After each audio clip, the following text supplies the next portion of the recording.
negotiating Lutheran and Episcopal practice here today. Associate Rector Lisa Green was not on sabbatical. This would be one of her preaching dates, and many of you know that while she is away, there will be preachers coming in to take her slot so Kathy doesn't have to preach every week. Many of you know me. I'm Andy Ballentine. I was the pastor at St. Stephen Lutheran Church down the street for 18 years. Retired almost 2 years ago after 40 years of parish ministry, which I would not have survived without several sabbaticals along the way. My wife Patty is a musician and an early childhood music teacher, and we live about a 10-minute walk from here. So once I retired and we were figuring out where we would land for a worshiping congregation, St. Martin's was the place, and then you shut everything down. Is there a microphone not working, or is it working?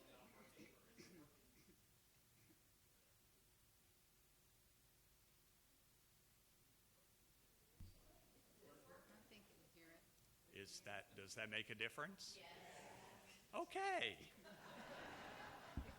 So all of you who are saying it's working, I wonder what you're thinking about.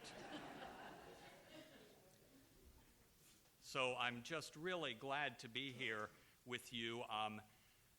I was scheduled weeks and weeks ago to preach on this day. I had no idea it would be the first day back in the building. But what a moving day this is, huh? Wow. Okay. My niece and her wife live on a boat.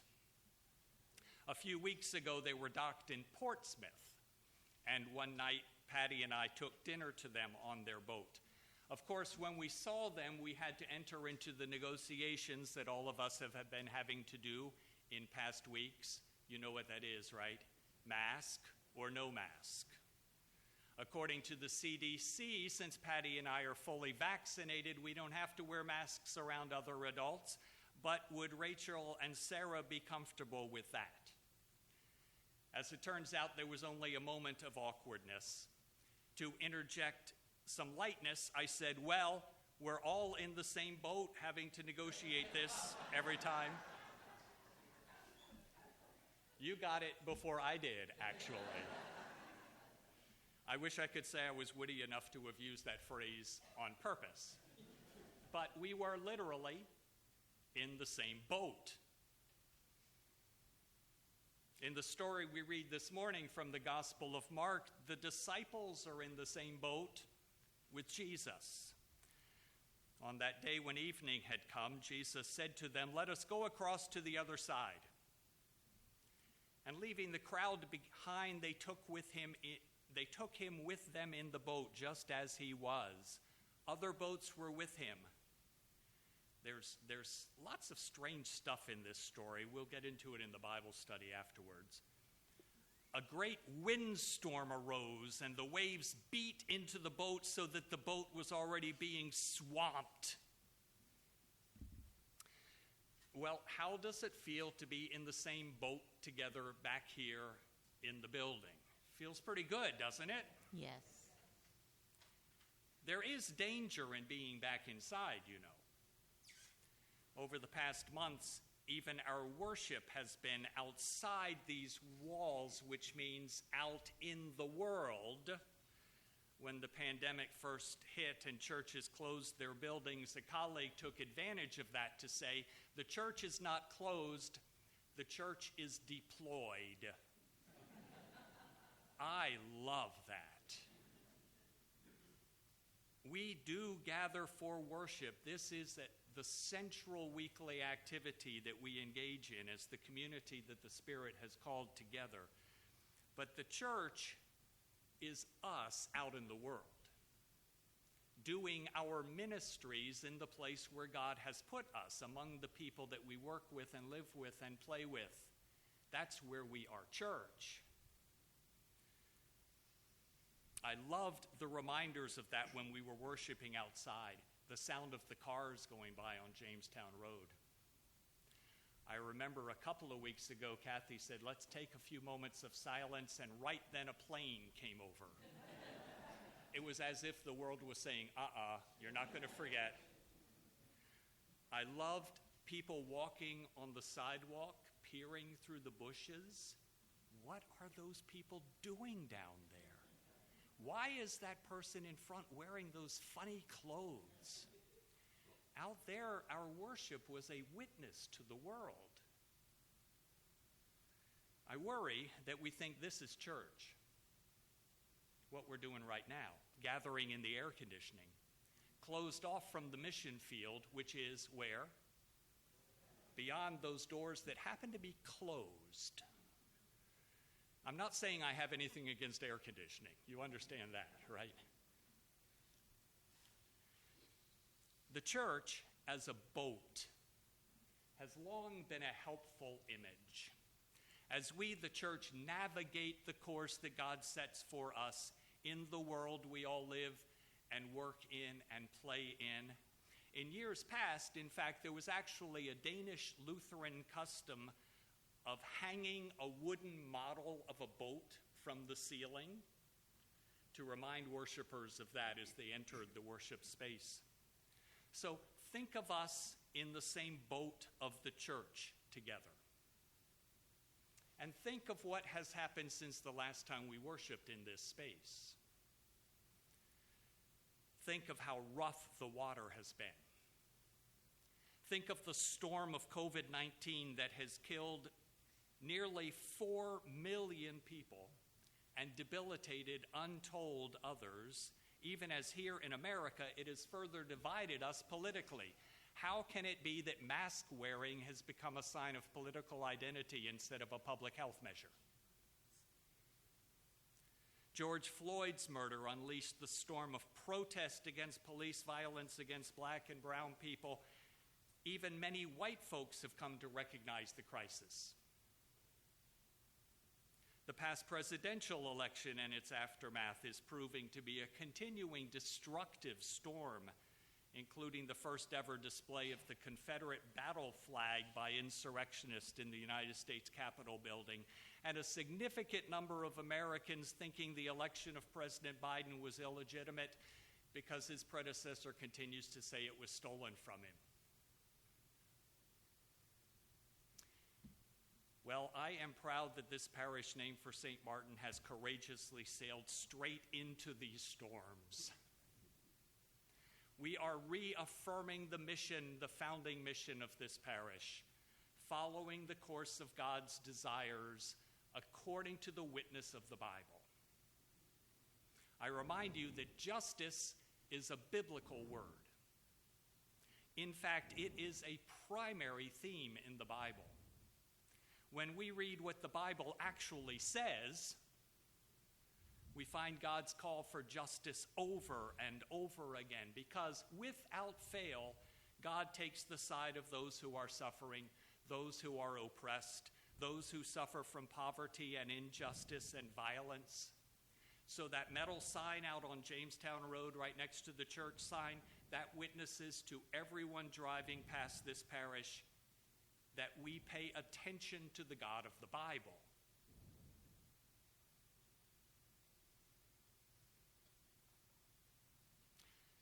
On that day when evening had come, Jesus said to them, "Let us go across to the other side."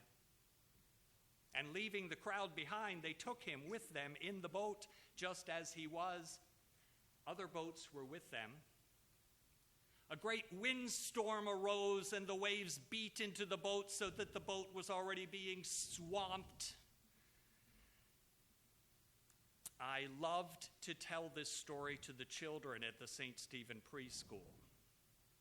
I would sing a song with them, which my early childhood teacher wife tells me is not the proper way to sing the song, but it's the song that we're all going to sing right now. So make your boats. Okay, I'm looking. This is not a spectator sport. Here's the song. If you know it already, you can sing. Peter, James, and John in a little sailboat. Peter, James, and John in a little sailboat. Peter, James, and John in a little sailboat. Bring them safely home. You got it? We have to sing it again? You got it? Okay. But wait, I would say to the children, I would ask the children if any of them have been in a boat. Some of them would raise their hand. What does a boat float on? Thank you. Good. You're as responsive as the children. That's wonderful. Is water dangerous? Yes. What might happen if you get into the water? You might drown. Now, what if you're in a boat and you're on the water and a storm blows up and it starts making the boat almost about to sink? What might happen? You might be in the water, you might drown. Is that the danger that Peter, James, and John are in? Yeah. Make your boats. There's some of you not making boats. Peter, James, and John in a little sailboat. Peter, James, and John in a little sailboat. Peter, James, and John in a little sailboat. Bring them safely home. But wait, were Peter, James, and John alone in that sailboat? Who was with them? So now we have to sing a revised version. Make your boats. Peter, James, and John, and Jesus in the same sailboat. Peter, James, and John, and Jesus in the little sailboat. Peter, James, and John, and Jesus in the little sailboat. Bring them safely home. That's a song about us. We, the church, in the same boat. We've been sailing through dangerously stormy seas since the last time we worshiped in this space. At times, hasn't it felt like we were being swamped? But have we been by ourselves in the boat? Who's been in the boat with us? That's the good news that comes out of this passage today. With all the storms of this past year and a half, with all the storms still to come that we will need to sail directly into, the good news is that Jesus is with us, all of us in the same boat as the church gathered together. That's in the title of the first book we'll be reading this summer, Discovering Christ in One Another.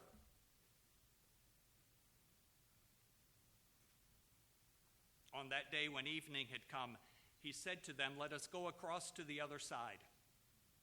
And leaving the crowd behind, they took him with them in the boat, just as he was. Other boats were with them. A great windstorm arose, and the waves beat into the boat so that the boat was already being swamped, but he was asleep in the stern on the cushion. They woke him up and said to him, "Teacher, do you not care that we are perishing?" He woke up and rebuked the wind. Boy, that's a strong word in the Greek. And said to the sea, "Peace, be still." Then the wind ceased, and there was a dead calm. He said to them, "Why are you afraid? Have you still no faith?" And they were filled with great awe and said to one another, "Who then is this, that even the wind and the sea obey him?" In the name of God, who is Father and Son and Holy Spirit.